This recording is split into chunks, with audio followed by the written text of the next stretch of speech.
assim como o Elano falou, né, um cara que já tem um tempo que eu tenho contato, confio demais no trabalho, sempre que possível eu convido eles para trazer algum tema importante, e esse acaba sendo, né, porque é uma mudança de fato estrutural que acontece, como ele falou, é um tema muito complexo que a gente até pega no detalhe, né, então é fundamental o especialista que está aprofundado no assunto trazer esse tema para a gente. Então, Elano, fica à vontade, apresenta aí para nós. E quem tiver algum tipo de dúvida, assim como ele colocou, é mais para ser um bate-papo mesmo, tá? Então fica à vontade para interromper. Duarte, eu vou te pedir um favor, caso alguém levante a mão e eu esteja concentrado aqui, tu liga o microfone e me informa, tá?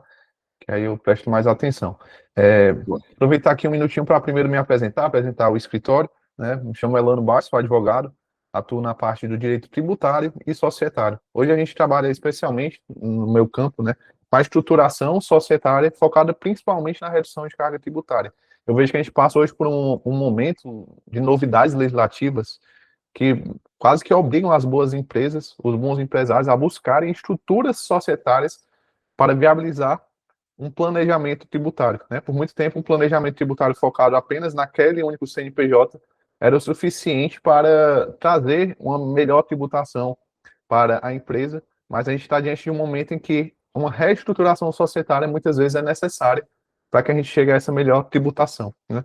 O meu escritório, Bastos Advocacia, é um escritório que é especializado na preservação do patrimônio do empresário e da família empresária, né? Acho que muitos já ouviram falar sobre holdings imobiliárias, holdings patrimoniais. Esses são alguns exemplos, né, que a gente, algumas ferramentas que a gente utiliza no escritório como forma de planejamento patrimonial, planejamento sucessório, planejamento tributário, tá? Então, agradeço mais uma vez a abertura que o Duarte nos possibilita para trazer esse tema, que eu sei que é muito relevante para todos, e que eu espero que vocês saiam um pouco assustados, mas também esperançosos de que, diante dessas novidades, a gente tem ferramentas para reduzir os impactos.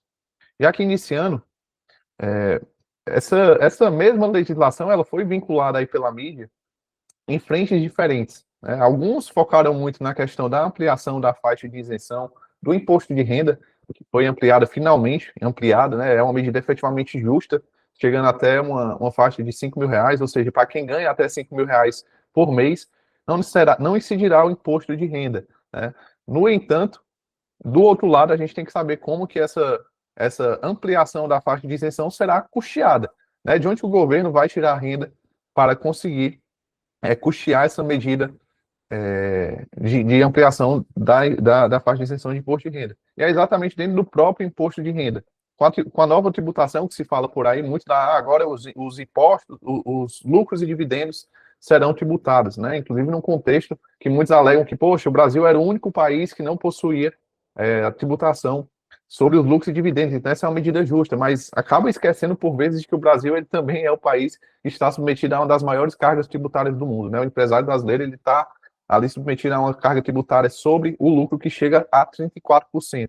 Então, não tem como ignorar essa realidade e que esse novo imposto venha agravar ainda mais. Efetivamente, o Brasil era um dos poucos países que não possuíam essa regra. No entanto, a gente, de outro lado, custeava bastante o Estado, né? Então, surge essa tributação, né, uma tributação aqui entre aspas, dos lucros e dividendos, e surge, né, também um outro, não é efetivamente um novo imposto, mas uma nova regra, que é chamada de imposto de renda de pessoa física mínima, tá? E aí nós vamos focar nessa apresentação, nesses últimos dois pontos, na retenção na fonte sobre os lucros e dividendos, quando ela vai acontecer, e como que eu vou ser alcançado por esse imposto de renda pessoa física mínima, tá? As regras, elas são bastante claras, tá? Os lucros e dividendos, né, sofrerão uma retenção na fonte quando, em uma relação de uma PJ e uma PF, uma distribuição de lucros superar R$ 50.000 no mês, tá?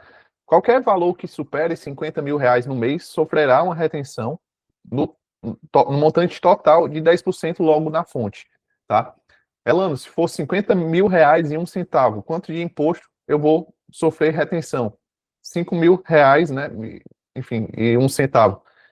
Não é sobre o excedente, mas sobre o todo. Qualquer valor que ultrapasse R$ 50.000 já acende ali o alerta para que a própria empresa, né, faça retenção sobre a distribuição de lucros. E a segunda regra, que é do imposto de renda pessoa física mínima, diz respeito aí já a uma visão anual. Enquanto que a a retenção dos lucros e dividendos, a gente está sob uma ótica mensal, um mês a mês, de quanto que um determinado CNPJ irá realizar de distribuição de lucros em favor do sócio, já que no imposto de renda pessoa física mínima, a gente vai ter um olhar global, olhar do ano todo, para saber o total de rendimentos que aquele contribuinte teve no decorrer do ano. E nesse ponto, a gente considera basicamente todos os rendimentos, certo? Prolabore, distribuições de lucro, rendimentos no mercado financeiro, aluguel, pouquíssimos rendimentos ficam de fora desse cálculo, como, por exemplo, alguma doação que você recebeu, ou mesmo alguma indenização material ou moral que você recebeu no decorrer deste ano. Mas esses faturamentos mais ordinários, eles entram para essa conta. De forma que a gente vai observar dois pontos principais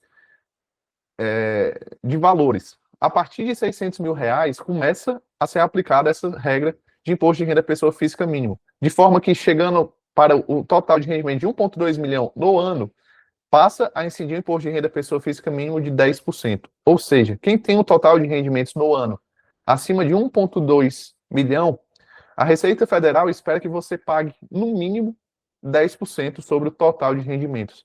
E é exatamente, fica óbvio porque desse nome, né? O imposto de renda pessoa física mínimo. É o mínimo que o Estado, que o governo espera que você pague sobre o seu total de rendimentos. E quem fica entre 600 mil, que é o ponto inicial dessa tributação, até 1,2 milhão, acontecerá uma alíquota progressiva, de 0 até 10%. De forma que exatamente ali na metade, quem ganha um total de rendimento de 900 mil, se sujeitará a uma alíquota de 5%. Tá? Então, é uma alíquota progressiva que vai de 0 a partir de 600 mil até 1,2 milhão, chegando aos 10%. E aí, qualquer valor a partir de 1,2 milhão, o governo espera que você pague no mínimo 10%. Tá?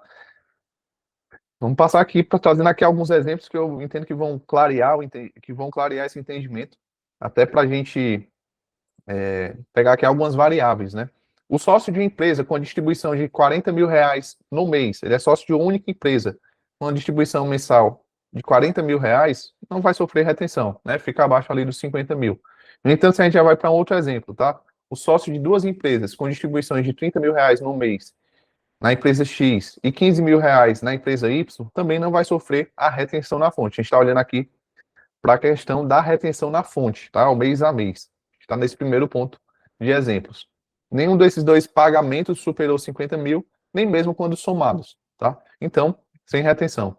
Já nesse exemplo, né, o sócio de duas empresas, onde a distribuição da empresa X é de R$ 60.000 e da empresa Y é de R$ 15.000, ele vai sofrer retenção, mas somente na empresa X que superou essa distribuição de R$ 50.000. Então, ele vai pagar, né, vai sofrer uma retenção na fonte de R$ 6.000 apenas na empresa X. Outro exemplo, né, sócio de duas empresas com distribuição de R$ 60.000 no mês na empresa X e R$ 70.000 na empresa Y. As duas empresas realizarão uma retenção na fonte no momento da distribuição de lucros desse sócio. Na empresa X no valor de 6 mil e na empresa Y no valor de 7 mil. A regra ela é muito, muito, muito transparente. Qualquer valor que supere R$ 50.000 de um CNPJ em favor de um CPF vai sofrer uma retenção na fonte de 10% caso supere esses R$ 50.000. É aqui um ponto interessante, né? Vamos supor aqui o caso de um sócio que recebe distribuições em duas vezes ao mês, né? Em vez de ele receber uma única distribuição, ele recebe duas distribuições a cada 15 dias. E cada distribuição dessa no valor de R$ 40.000. Ele vai sofrer uma retenção no valor de R$ 8.000. A partir do momento em que ele passe, ainda que em mais de um pagamento, né? Vou colocar aqui uma distribuição de lucros parcelada, sobre o valor total que aconteceu naquele mês, se superar os 50 mil, será realizada uma retenção na fonte de 10% sobre o montante total do mês. Se surgiu alguma dúvida até agora, qualquer coisa podem aí levantar a mão. Mas um ponto que é importante, essa retenção ela não é uma tributação definitiva. Ela é quase que um empréstimo compulsório que o governo faz contra o contribuinte, né? Os valores retidos eles podem não ser definitivos, no todo ou em parte. Somente com a análise que a gente vai realizar do imposto de renda pessoa física mínimo é que a gente vai analisar se aqueles valores que foram retidos no decorrer de cada mês se converterão efetivamente em tributação. E pode ser no todo ou em partes. E aqui a gente também vai, no decorrer dessa apresentação, trazer mais exemplos. Um exemplo aqui interessante para a Receita Federal, né? Vamos colocar um exemplo de uma empresa em que o sócio ele recebe a única distribuição no ano de R$ 580 mil. Se essa com toda certeza, se a única distribuição superou fácil os R$ 50 mil, essa distribuição acontecerá uma retenção na fonte de 10% do todo, tá? E esse valor será integralmente restituído na declaração de imposto de renda de 2027, se cumpridos alguns requisitos. Estou colocando um exemplo aqui de um sócio de empresa que única fonte de renda dele é a distribuição de lucros. E que em janeiro ou fevereiro, vamos supor, ele recebe a distribuição de lucros do ano anterior, tá? Superou 50 mil, vai pagar 10% desse todo. Agora, quando a gente olha para outra regra do imposto de renda pessoa física mínimo, que a gente não se aprofundou ainda, mas a regra é clara, não chegou nem nos 600 mil. Então, o governo não irá exigir dele o pagamento de imposto mínimo. Tá 580 mil, não bateu nos 600 mil. Então, essa tributação, essa retenção, na realidade, que aconteceu em janeiro ou fevereiro, ela não se concretizará. E olha que interessante, né? Mais uma vez, interessante para a Receita Federal. Ela só vai devolver esse dinheiro na declaração de ajuste anual do ano seguinte. Tá? E um ponto importante, esses valores, quase que um empréstimo compulsório aí no valor de R$ 58 mil, não será atualizado no decorrer desse período. Né? Foi retiro em janeiro, em fevereiro, vai ser devolvido em junho do ano seguinte, vamos colocar aqui no primeiro lote de pagamento da restituição, e correção zero. Tá? Então, esse valor é um empréstimo compulsório que o governo faz, sem se preocupar efetivamente se essa retenção ela vai ser devida ou não no fim do ano, no fim do exercício. Só que para ela é mais conveniente já reter, para depois prestar conta contigo se esse valor ele era devido ou não. Pode falar aí, Duarte. Alan, é como se fosse uma espécie de come-cotas, né, que é o que a gente tem visto nos investimentos, mas o que me gerou dúvida foi exatamente sobre o critério que eles utilizam para determinar se essa retenção é definitiva ou não. Qual seria a diferença, assim? Só para compreender um pouco mais. O que vai determinar se essa... Vou colocar aqui esse exemplo, onde o sócio, tá? Onde o contribuinte ele é sócio de uma empresa e ela é a única renda que ele tem no ano todo, tá? Eu trabalho em uma empresa, a única renda que eu tenho é essa, tá? Se a distribuição de lucros, ela vai continuar, eu acho que esse é o ponto, a distribuição de lucros, ela vai continuar sem sofrer retenção nenhuma garantida, sem sofrer tributação nenhuma garantida, se esses valores não chegarem até R$ 600 mil, porque o governo não vai exigir que você pague, no mínimo, um determinado valor. Então, se eu não bato nem os R$ 600 mil, o governo espera que eu pague, no mínimo, nada, tá? Então, assim, o mínimo vai ser 0%. Então, aquele valor que eu paguei, ele não seria necessário, tá? Agora, se eu tivesse feito uma distribuição anual de 1,5 bilhão, tá? Paguei 10% na retenção, na fonte, única distribuição, desse mesmo exemplo. Chegou lá na declaração de ajuste anual, vou fazer o imposto de renda pessoa física mínimo. Superou 1,2 milhão, o governo quer que eu pague no mínimo os 10%, 150 mil. E aí eu vou fazer aqui uma retrospectiva. Quanto que eu já paguei no decorrer do ano? Como eu sofri uma retenção na fonte, nessa distribuição, eu já paguei os 150. Então, essa tributação ela se tornará definitiva. Deu para entender? Então, é na declaração de ajuste anual que você vai verificar se aquele imposto que você sofreu retenção no decorrer do ano, ele é necessário ou não para pagar aquilo que o governo quer que você preste conta. Talvez não tenha ficado ainda tão claro, Duarte, mas eu vou trazer exemplos, acredito que logo nos próximos slides, exatamente que acho que vão tirar 100% a tua dúvida, tá? A gente entra agora aqui no imposto de renda pessoa física mínimo. O que é que vai ser levado em consideração na base de cálculo desse faturamento, para saber se eu vou entrar nessa regra de imposto de renda pessoa física mínimo, que tem ali essas margens, esses marcos, né, de R$ 600 mil, já passa a incidir, quando chegar a partir de 1,2 milhão, já passa a incidir 10% no mínimo. Salário, prolabore, juros sobre capital próprio, aluguel, distribuição de lucros e dividendos, rendimentos tributados de forma exclusiva ou definitiva, ganho de capital em bolsa, tudo isso será levado em consideração para a definição de o quanto que o Duarte recebeu no decorrer do ano. Eu vou pegar ali minha declaração de ajuste anual, vou ver, tá? Quais foram os rendimentos tributáveis, os rendimentos de tributação exclusiva ou definitiva, os rendimentos isentos ou não tributáveis, né? Que ficam ali os lucros e dividendos. E aí eu vou somar tudo isso e fazer uma conferência. Opa, cheguei aqui, bati em 900 mil. O governo quer que eu pague no mínimo 5%, né? 900 mil vai dar uma alíquota mínima de 5%. Quanto que eu já paguei no decorrer do ano? Se eu não alcançar esses 5% sobre o total, eu vou ter que complementar. Se eu superar, está resolvido. O governo também não te devolve nada. Então, esse é um momento em que a gente tem um olhar global do que aconteceu no decorrer do ano. E a gente leva em consideração, basicamente, o total de rendimentos. Alguns, assim, escapam, né? Como eu disse, indenização, uma doação recebida, alguns bens recebidos em um inventário, né? Uma herança. Mas a maioria dos rendimentos ordinários vão entrar nesse cálculo. Ou seja, até 600 mil, sem preocupação. O imposto que foi pago no decorrer do ano talvez seja suficiente para resolver o meu caso, né? Salvo os lucros e dividendos. De 600 mil até 1,2 milhão, vai uma alíquota progressiva, e 1,2 milhão para frente, é imposto de renda pessoa física mínimo de 10%. Qualquer valor que supere 1,2 milhão será aplicada essa regra. E aí, é importante deixar isso bem transparente, que o imposto de renda pessoa física mínima, ele não é um novo imposto. Ele é quase que uma prestação de contas. O contribuinte ele vai continuar apurando o imposto de renda dele normalmente, como ele faz na declaração de ajuste anual. No entanto, é como se surgisse ali uma nova coluna para verificar se você pagou, no mínimo, aquilo que foi esperado pela Receita Federal. Como eu disse, se você pagou no mínimo que era esperado, está resolvido. Se você não pagou, complementa. Eu esperava que você pagasse 10% de 2 milhões, eu queria que ter recebido 200 mil. Se você só pagou no decorrer do ano 120, complemente esses 80. Alguém levantou a mão, não consigo. Eric, pode perguntar, Eric. Heleno, boa noite, tudo bom? Boa Cara, noite. muito interessante tudo isso, tô gostando muito. Uma dúvida que eu fiquei é o seguinte: pessoas que são autônomos, por exemplo, médico, dentistas e coisas do tipo, coisas. A gente tem geralmente uma empresa única, né? Então eu tenho uma empresa, por exemplo, na qual eu sou o único sócio, e aí eu pago um prolabore mínimo, retiro como dividendo pessoa física, mas eu pago o imposto da PJ mensalmente. E esse imposto ele excede 10%, né? Então de 13% mais ou menos. Nesse caso, eu rodeio ou não? Vamos lá.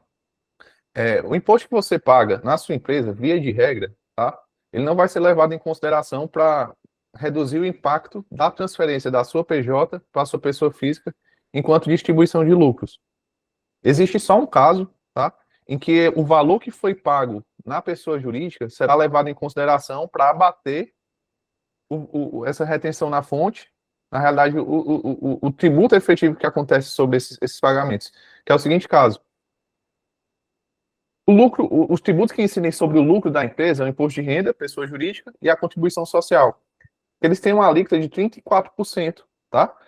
Então, se você pega o lucro líquido da empresa e você efetivamente paga 34% sobre o lucro dela em relação ao imposto de renda e contribuição social, isso vai funcionar como uma trava, para que você não pague 34% mais 10%.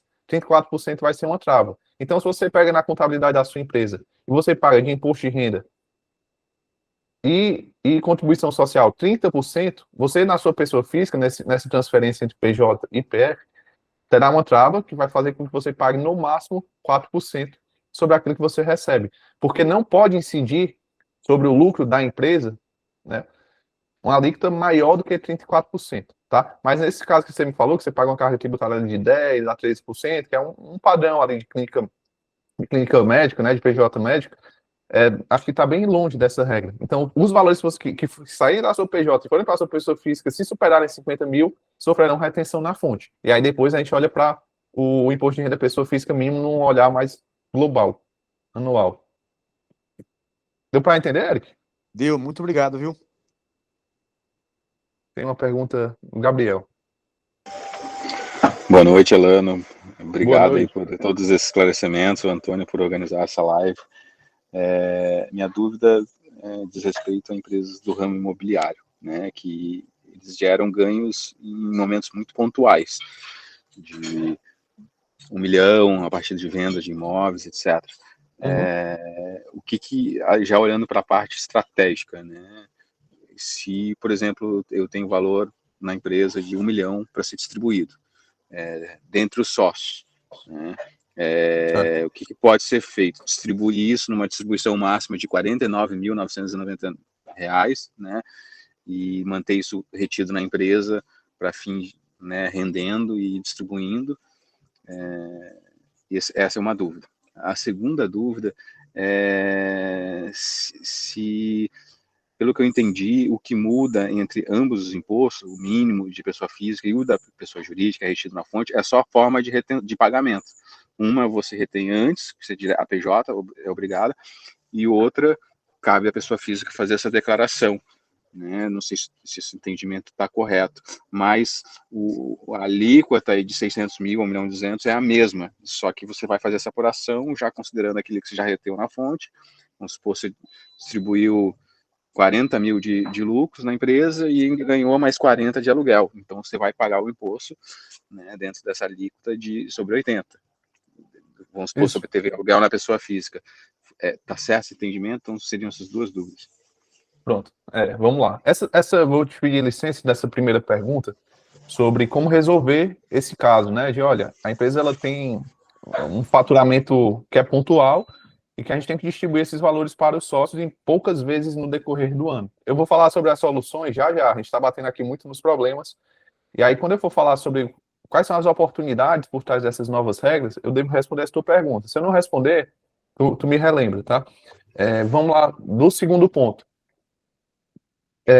Essas duas novas regras, elas são de fato complementares. Se a gente pega o caso de um sócio, né, que ele recebe todos os meses uma distribuição de lucro de R$100 mil, ele vai sofrer uma retenção mês a mês de 10%, tá? E aí, no decorrer do ano, ele vai ter recebido exatamente 1,2 milhão, né? Se o cálculo for redondinho assim, 1,2 milhão, o governo espera que você pague, no mínimo, 10%. Então, aquilo que eu já fui retendo no decorrer, já retive no decorrer do ano, já resolveu a minha situação, tá? Mas o que acontece é que muitas vezes, e a gente nota isso muito, atendendo médicos, que o cálculo não é tão redondo assim, tá? Tem médico que a gente atende que ele é vinculado à Secretaria da Saúde do Estado do Ceará, à Prefeitura de Calcaia, à Unimed. Ele também presta serviços para outras clínicas e recebe enquanto sócio por lá. Ele é efetivamente sócio de outras empresas. Então, assim, o que acontece? Ele já paga muito imposto no decorrer do ano por meio da Unimed, do Estado, da Prefeitura, que ele é vinculado, tá? Esses valores que ele já sofria retenção na fonte servem para ele ter fôlego para receber distribuições de lucro sem sofrer efetivamente uma tributação na declaração de ajuste anual. Esse é um caso muito interessante que, inclusive, eu trago aqui. Eu vou dar andamento, tá? E aí eu devo apresentar o caso dele, porque nem sempre o cálculo é redondinho assim, tá? Nem sempre o cálculo é redondo assim. E outro ponto também, eu vejo, né, e eu acho que o Duarte vai concordar comigo, que o máximo que a gente puder segurar dinheiro no nosso bolso, melhor, tá? Ainda que, poxa, tá, no final do ano, no final do exercício, o que eu estou devendo é 10%.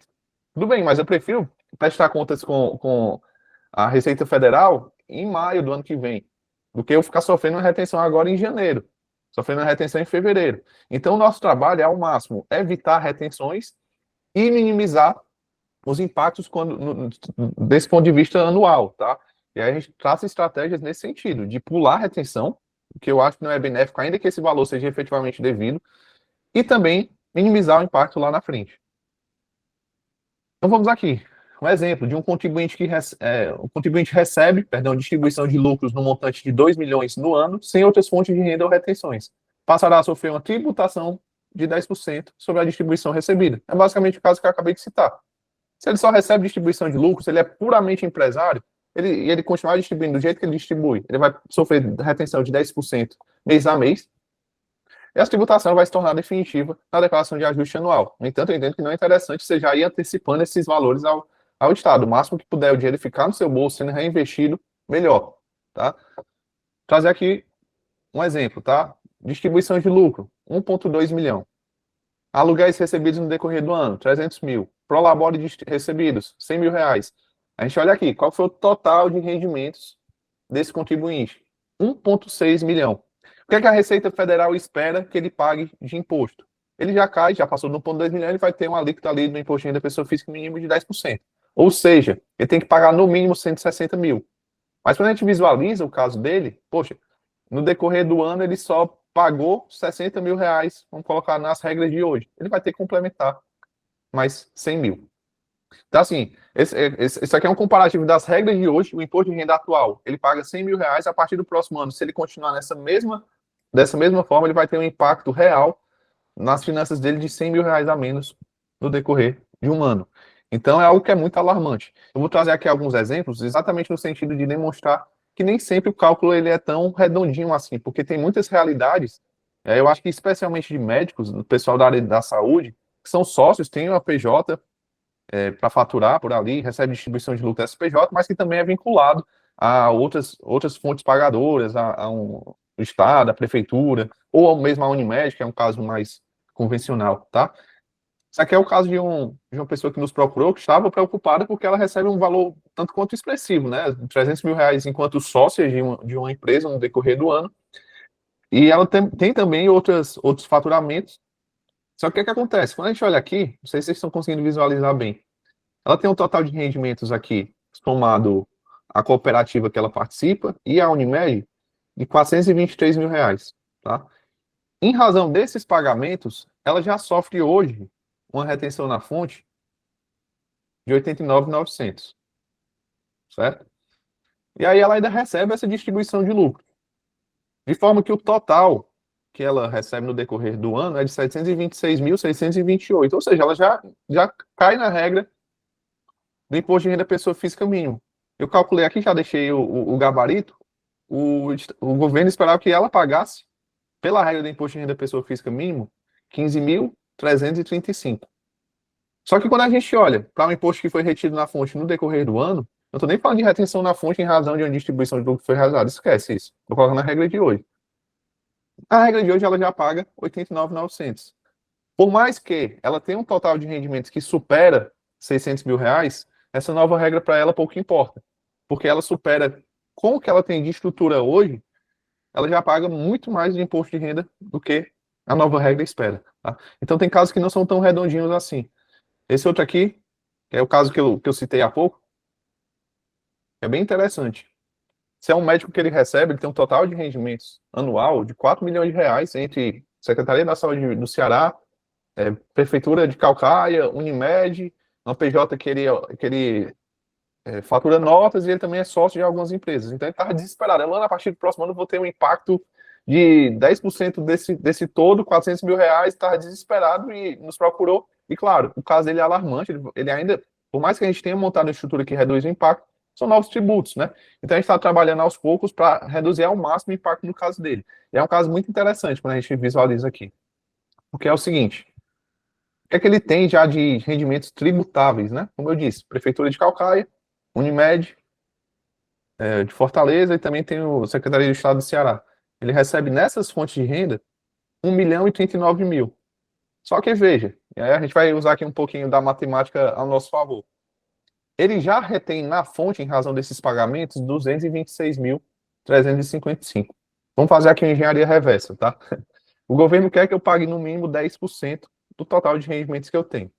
Se eu pago, já na regra de hoje, eu tenho uma retenção na fonte de 226 mil, ou seja, eu posso ter um total de rendimentos 10 vezes maior do que o imposto de renda que eu já sofro retenção na fonte hoje. Ou seja, se ele tem um total de rendimentos de até 2,26 milhões, ele pode até sofrer retenção na fonte em razão de distribuição de lucros, porque se superar 50 mil não tem o que fazer. Tá? Superar os 50 mil, o governo não quer nem saber. Vai reter na fonte. Agora, na declaração de ajuste, que é onde efetivamente o imposto vai ser devido ou não, ele tem espaço para receber um total de faturamento de até 2,26 milhões, considerando que ele já paga 226 mil reais de retenção na fonte só nesses pagamentos, nesses rendimentos tributáveis de hoje, na regra de hoje. Então, o que é que acontece? Né? Tudo bem, ele pode receber até 2,26 milhões, só que ele já recebe nessa estrutura 1,39. Então, vou desconsiderar esse 1,39 que ele já recebe.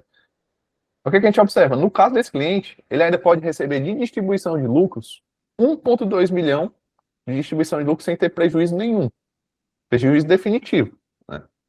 Só que, vamos lá, 1,2 milhão dividido por 12 dá 100 mil. Se ele distribui 100 mil na empresa que ele é sócio todos os meses, ele todos os meses vai sofrer uma retenção de 10% na fonte sobre esses 100 mil reais. Ele vai deixar 10 mil reais para a Receita Federal todos os meses, ainda que esse valor não seja efetivamente devido. E aí como é que a gente resolve essa retenção que ela é indevida, né? Que ela não é definitiva. A retenção que ela não vai se tornar definitiva.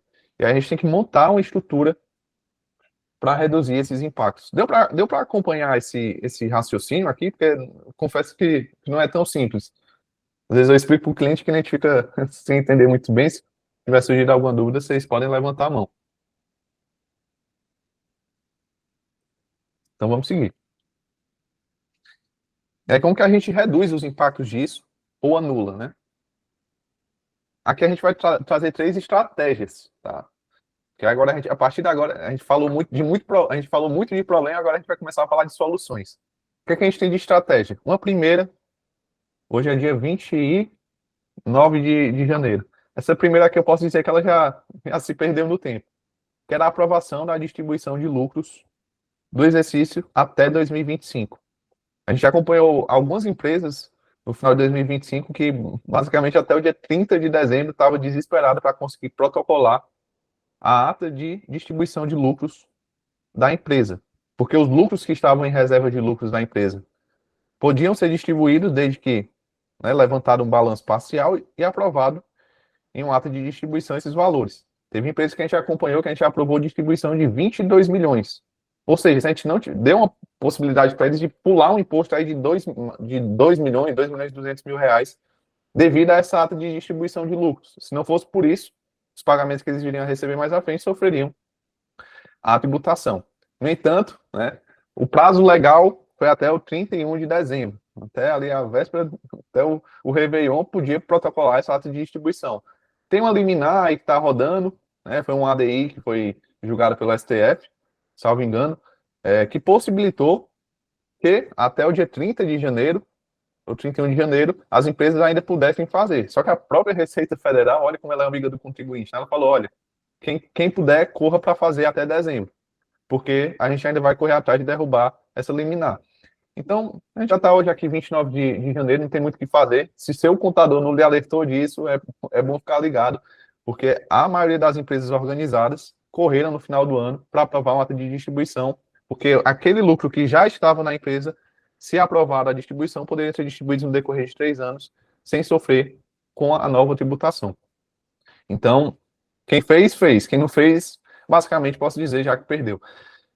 Holding de participação. Essa é a estrutura que a gente tem se utilizado bastante, tá? E aí eu acho que eu passo a responder a pergunta do Gabriel, tá? O Gabriel fez a pergunta da seguinte forma. Pelo que eu entendi, ele tem uma imobiliária, né? E aí existem algumas vendas ali no decorrer do ano, vendas pontuais, que geram um caixa gordo para a empresa naquele momento específico, que precisa ser distribuído para os sócios. O que fazer, né? Se eu tenho 1 milhão para distribuir aqui para 3 sócios, se eu distribuir 333 mil para cada um, vamos sofrer uma retenção na fonte logo de cara. O que fazer? A gente gosta de falar para os clientes da possibilidade da holding de participação, que ela vai funcionar basicamente como que um caixa do sócio. Porque essa tributação que eu estou explicando para vocês, essa retenção na fonte que acontece, ela só acontece entre uma PJ e uma PF. Sempre que a PJ paga a distribuição de lucros em favor de um sócio pessoa física, essa retenção ela pode acontecer. Se for em favor de uma outra PJ, essa regra não se aplica. Pode distribuir 300 mil, 400 mil, 500 mil reais em favor dessa holding. E aí essa holding ela vai funcionar como que um caixa desse sócio, ou melhor, às vezes da família do sócio. E aí dentro dessa holding você vai ter a possibilidade, tá, de fazer as distribuições num fluxo que faz mais sentido para você. Porque, veja, pegar aqui o exemplo do Gabriel que ele comentou. São pagamentos pontuais, sei lá, trimestrais. Se for distribuído de uma vez, sofre retenção na fonte. Se eu jogar para minha holding e for distribuindo mês a mês, distribuo ali até 50 mil para mim, pago, quem sabe, a minha esposa para essa holding, distribuo mais 50 para ela, 20, 30 para ela, deixo ali. Ou então, vamos colocar um exemplo que a gente também visualiza muito. Sou sócio de uma empresa, tá? Aqui uma operacional, eu constituo uma holding de participação acima e por vezes eu tenho um investimento, estou abrindo uma empresa, tenho uma holding imobiliária, eu invisto em imóveis. Se o dinheiro de circular, né, sair dessa operacional, for para a holding de participação e depois for para esse outro investimento, também não vai sofrer tributação nenhuma. Então, às vezes, o dinheiro ele fica só circulando nessa estrutura, em vez de permanecer, como acontece hoje, indo para a pessoa física do sócio para depois ser reinvestido. Não, a gente mantém o dinheiro dentro desse ecossistema. Tem uma pergunta aí do Davis. Elano, tudo bem? Deixa Tudo bem. eu tirar uma dúvida aqui. Muito se ouviu falar das holdings de participação como um mecanismo, mas eu tenho uma dúvida de quando que faria sentido uma holding de participação, levando em consideração que a gente não estaria, vamos dizer, imune às próprias regras de constituição de uma empresa, tributação de uma empresa, manutenção de uma estrutura contábil que justifique você ter uma holding de participação. E aí me parece que no final do dia, para eu tirar ainda dinheiro de uma PJ para uma PF, a gente sempre vai cair ainda no mesmo buraco, né? Uhum. Porque o que a gente olha, falo muito por mim também, de estrutura, a gente sempre estabelece um prolabore ali baixo, né? E o resto você tira tudo como participação nos lucros. E aí hoje a gente está tendo que fazer esse olhar de tentar não tirar mais do que 50 para não cair na retenção dos 10, mas está olhando também para a do final, a que soma tudo, né? Então, no fim, eu estou te perguntando entender quando é que faz sentido ter uma holding de participação efetivamente. Uhum. Né? Essa é a minha dúvida. Pronto. E se da hold de participação, ou até mesmo na PJ, e aí eu estou trazendo de uma forma bem grotesca, e você me corrija se eu estiver errado. Se a gente passa a colocar todas aquelas nossas despesas que seriam nossas PF dentro da PJ. Certo. Vamos lá. Acho que a primeira pergunta foi em relação à manutenção da holding. Essa é uma pergunta que surge muito. A holding de participação ela é uma estrutura muito enxuta. Primeiro, se o único faturamento, única receita, única entrada que essa empresa tem é a distribuição de lucros, não vai ter nenhum imposto a pagar, tá? Zero. Não tem PIS, COFINS, ISS, imposto de renda, contribuição social, nada. Zero. O único gasto que você vai ter, basicamente, é o de contabilidade. E contador sem conta de todo o preço, né? A maioria dos contadores que eu estou encontrando cobram meio salário, alguns cobram menos. E aí, quando você analisa o benefício que isso lhe possibilita de, por vezes, pular uma retenção na fonte, que acho que só isso já é uma baita de uma vantagem, o custo de manutenção é muito baixo diante do benefício que se traz, tá? E aí vamos ver, tá, o dinheiro está dentro da holding, o que fazer agora? Porque se for para jogar para lá, para depois distribuir só para a minha pessoa física, é mesmo que nada. O primeiro ponto é esse, de em alguns casos específicos, como esse que o Gabriel falou, de, poxa, eu tenho que receber uma bolada agora, mas talvez no próximo mês eu não tenho que receber. Então ele vai servir para melhorar o seu fluxo de distribuições. A partir da sua holding, você vai distribuir conforme fizer sentido. Quando você é sócio de empresa, você vai ser sócio sozinho. Quando a gente abre uma holding, a gente tem a possibilidade, às vezes, de trazer alguém para essa holding. Normalmente, a gente traz a esposa, o marido, em alguns casos mais arrojados. Existe risco? Existe, mas tudo é risco calculado que a gente coloca na mesa para o cliente, né? Posso trazer meu filho? Pô, a gente já constituiu uma holding aí que o sócio queria trazer o filho dele de um mês, né? O filho recém-nascido. Ele já queria deixar uma poupancinha ali pro filho, ele entrou com um percentual baixíssimo, né? Mas entrou, tá? Então, assim, em vez de você ter a possibilidade Deixa eu só de... fazer uma outra intervenção, que eu acho que eu peguei uma ideia sua que eu achei bem bacana. Quando saiu essa questão da tributação, a gente fica imaginando mil possibilidades de poder tirar o dinheiro com zero imposto ou com o menor imposto possível, né? Então, aí eu tenho outros familiares, que eu sou advogado também, tenho escritório de advocacia, eu falei assim, não, você emite nota para o meu escritório, eu pago você, mas aí até nessa transação você tem o imposto. Aí me parece que na holding de participação, se a gente leva essa estrutura e todos passam a ser sócios dela, você não fica deixando dinheiro no meio do caminho, montando outras estruturas e podendo distribuir tudo para a holding distribuir para as pessoas dentro daquele limite que você não seria tributado em tese na fonte, né? O problema do advogado, né? O advogado sofre nesse país. É Você que ele não não pode pode ter. colocar. Não pode ter um sócio do escritório e um sócio PJ, né? Então, É, não tem muito para onde correr. Mas assim, e aí, respondendo outra pergunta que você tinha feito anteriormente, trazer despesas para dentro dessa holding. Assim, é risco, né? É risco.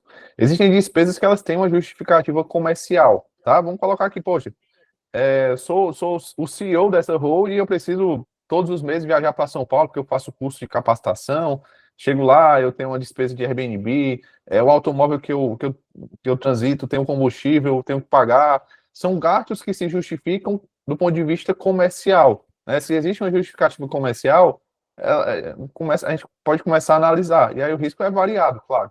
Mas, poxa, eu vou fazer a feira de casa, porque o CEO também precisa comer, já não é bem assim, né? Então, assim, se houver uma justificativa comercial, a gente já começa a olhar com um carinho maior. Agora é importante ter cuidado, tá? Também não esticar muito.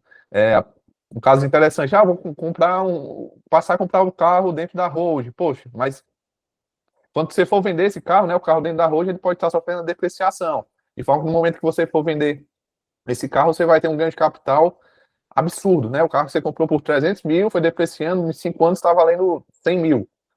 Quando você for vender por 200, você vai pagar um ganho de capital de 100 mil, né? De diferença de 200 para 100, e sobra uma alíquota de 34%, porque não é uma empresa de venda de veículos. Então, a alíquota que vai ser aplicada de ganho de capital nesse caso é de 34%. Então, assim, não é tão simples de responder, quais são os gastos que eu posso trazer.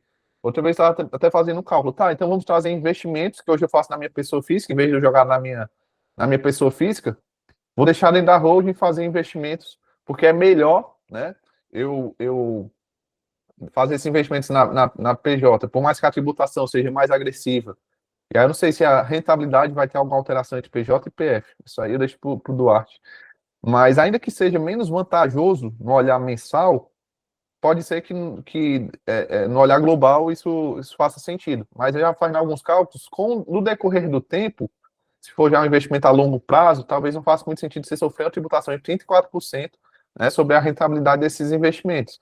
Então, se for um investimento a longo prazo, é melhor você sofrer 10% logo na fonte e recuperar com a tributação mais vantajosa na pessoa física do que manter na PJ, né, sem sofrer uma tributação de 10%, mas sobre os rendimentos sendo uma tributação ainda mais agressiva. Mas daí vocês vão conversar com o Duarte para ver o que faz sentido no caso de vocês, tá? A estratégia que eu prefiro joga dinheiro nessa PJ e no máximo possível leva para a sua PF, tá? No máximo possível. A gente vai analisar o seu caso, ver como que a gente faz ao máximo para ele chegar na sua PF. Na PJ só deixa aquilo que realmente faz sentido estar por lá, tá? Então, dando seguimento aqui, a holding de participação é uma possibilidade e a outra é o juros sobre capital próprio, né? Que até o ano passado, né, os valores recebidos pelo sócio, eles sofrem uma retenção na fonte de 15%. No entanto, eu não vou me aprofundar muito, assim, a empresa, ela vai passar a ter uma empresa do lucro real, vai ter um lucro real menor quando ela passa a fazer uma distribuição, um pagamento em favor dos sócios por meio de juros sobre capital próprio. Então, existe uma vantagem no juros sobre capital próprio em favor da empresa e o sócio ele passa a pagar 15% sobre esse rendimento. No entanto, ainda que nesse ano agora tenha passado a 17,5%, eu vejo que é uma possibilidade, uma ferramenta interessante para os empresários aí do lucro real receber valores da PJ por meio de juros sobre capital próprio, tá? Quando a gente fizer ali, colocar na ponta do lápis, vai ser mais vantajoso receber juros sobre capital próprio do que receber com a retenção e uma tributação de 10% sobre esses rendimentos. Então, esse também é uma possibilidade para os empresários do lucro real.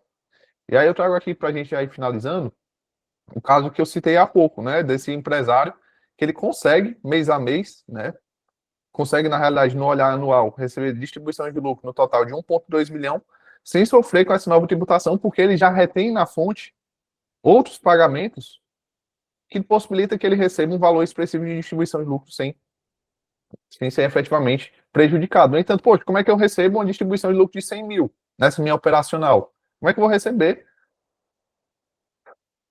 essa distribuição de 100 mil? E essa PJ operacional dele, por exemplo, né, ela tem um lucro aqui de 200 mil reais. Como é que a gente faz nesse caso?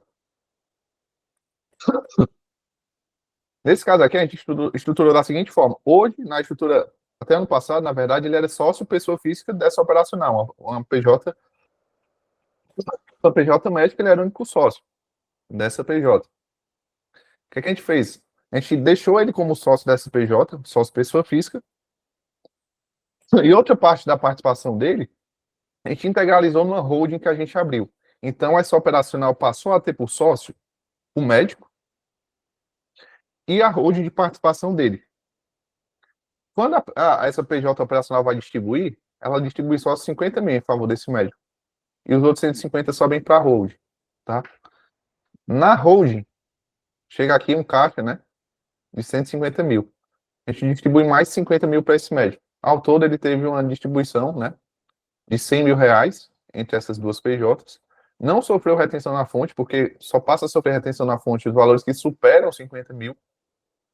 E como ele tinha margem, nesse caso específico, para receber até 1,2 milhão no ano, sem sofrer com a nova regra, ele vai receber, nessa estrutura aqui, até 100 mil reais, sem sofrer com as novas regras. Ah, Elan, ainda tem aqui mais, né? Chegou 150, distribui 50. Ainda tem 100 na holding. O que a gente pode fazer? Como eu disse, por vezes a gente traz a esposa para essa holding. E a gente já resolve, já reduz o caixa dessa holding. E aí esses 50 mil reais que ficam por aqui, por vezes servem para manutenção da holding, para investimento imobiliário, algo nesse sentido. Se alguém quiser fazer alguma pergunta, aproveitar aqui para me recuperar da tosse.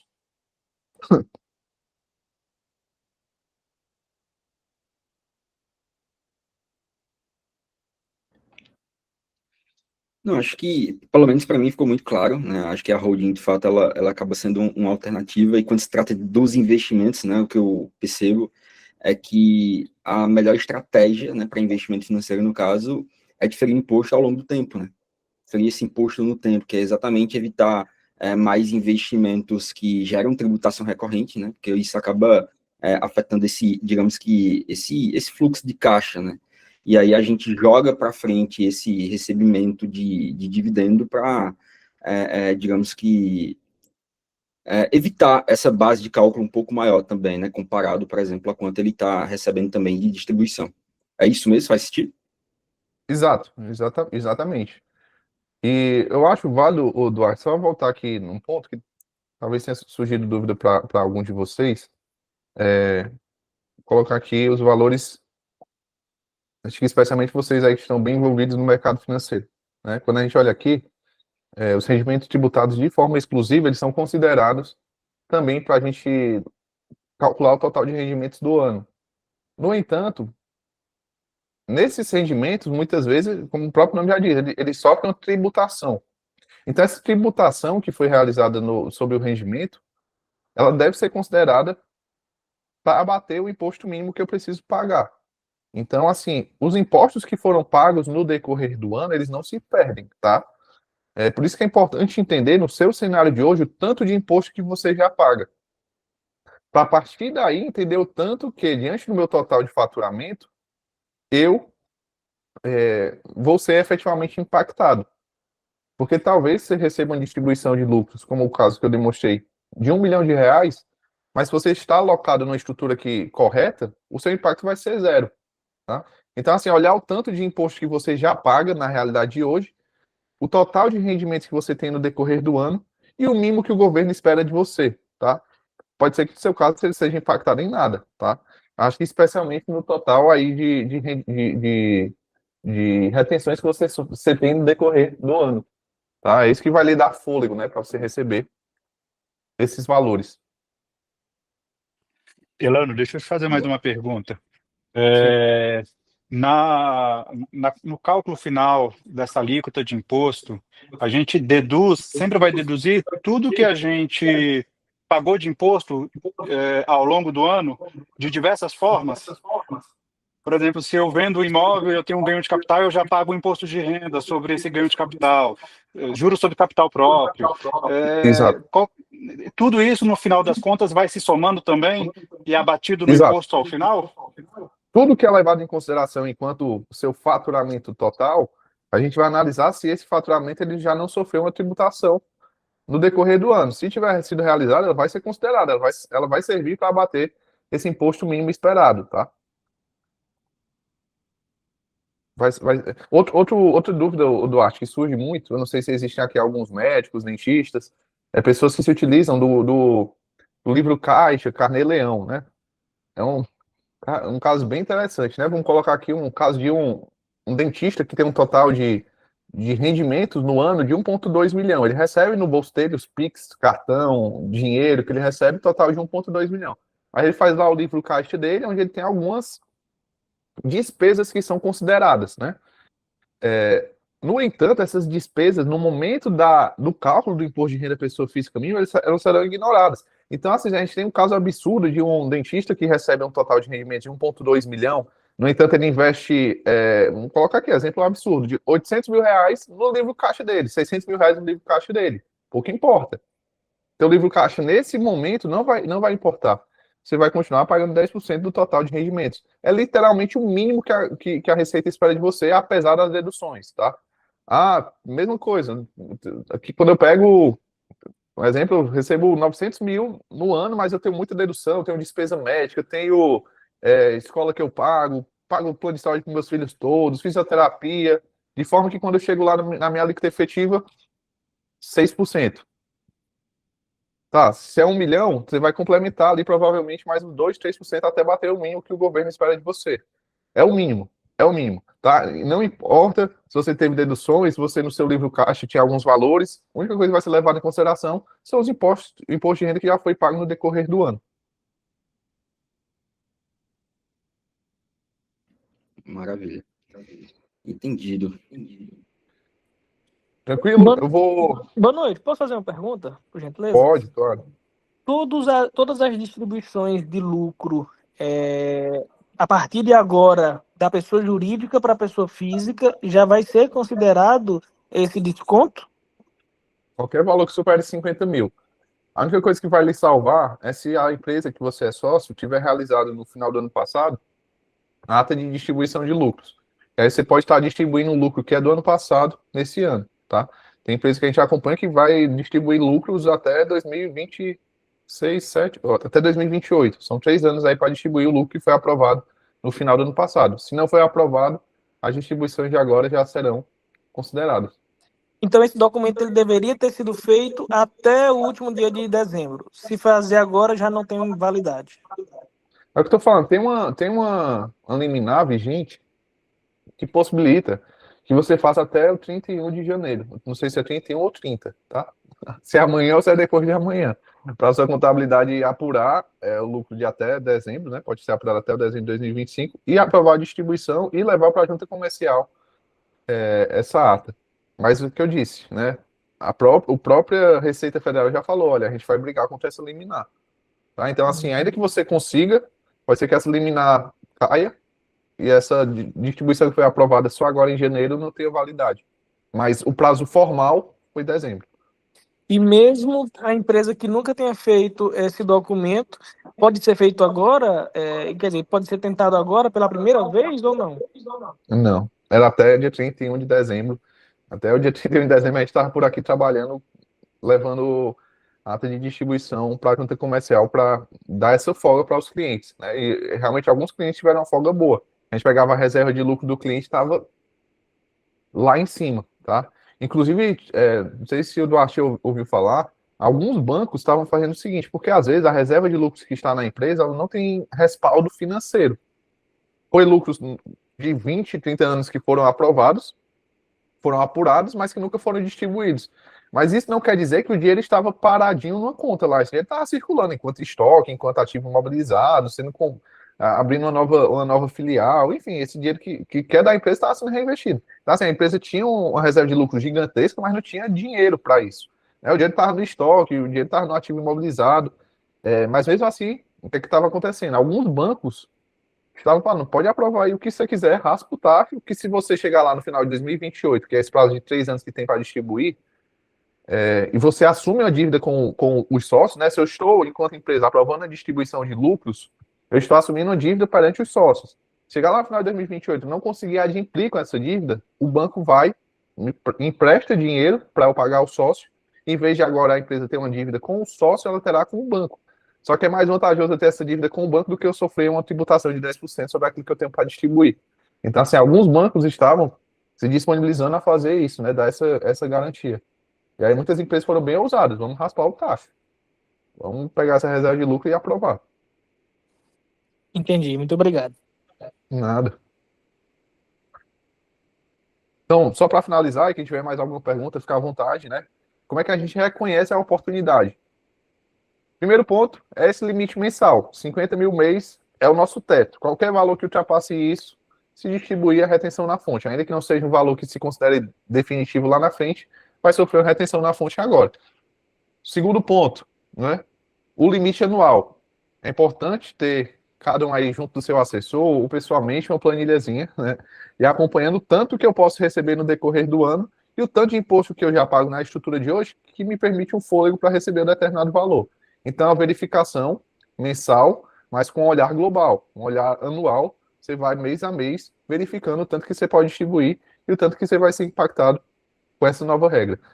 E por fim, né, a verificação do imposto que já é pago hoje, para saber o quanto definitivamente eu vou ser impactado pela nova regra. Como eu disse, quando a gente pega lá a nossa declaração de imposto de renda, uma das últimas linhas lá é a alíquota efetiva que a gente paga.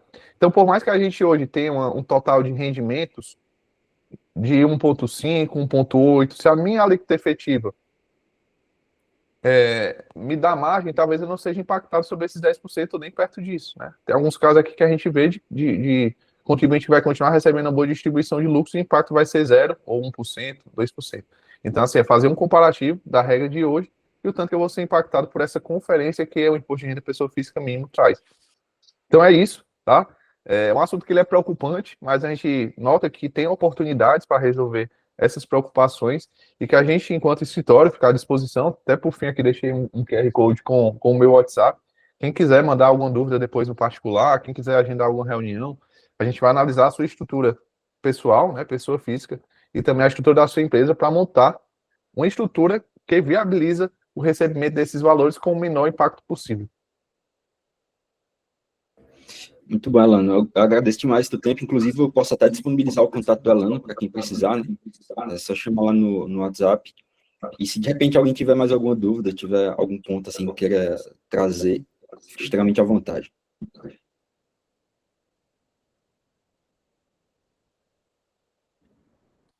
Ô, Antônio, eu só tenho uma última questão. É uma estratégia, chega a ser uma estratégia, você elevar o valor do Prolabore? Elevar? Elevar. Eu acho que não é uma boa, porque quando você eleva o Prolabore, né, tem o INSS, não só o seu, né? Mas o patronal também. Do assegurado. Então, assim, às vezes é um impacto de 30%. É melhor não é uma boa estratégia, né? Até 5 mil reais, né? Um Prolabore de até 5 mil reais, em tese, não vai sofrer tributação, porque exatamente tem essa ampliação. Mas aí você deixa de pagar aí, você é pego pela Previdência, né? Exatamente. Eu acho que o João ia perguntar alguma coisa também. Fica à vontade. Não, na verdade, só ia agradecer aí pela palestra, parabenizar a exposição, que eu gostei bastante, né?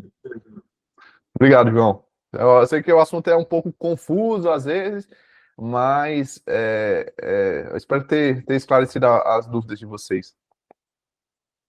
Não, foi muito claro. É bem objetivo, fácil de entender.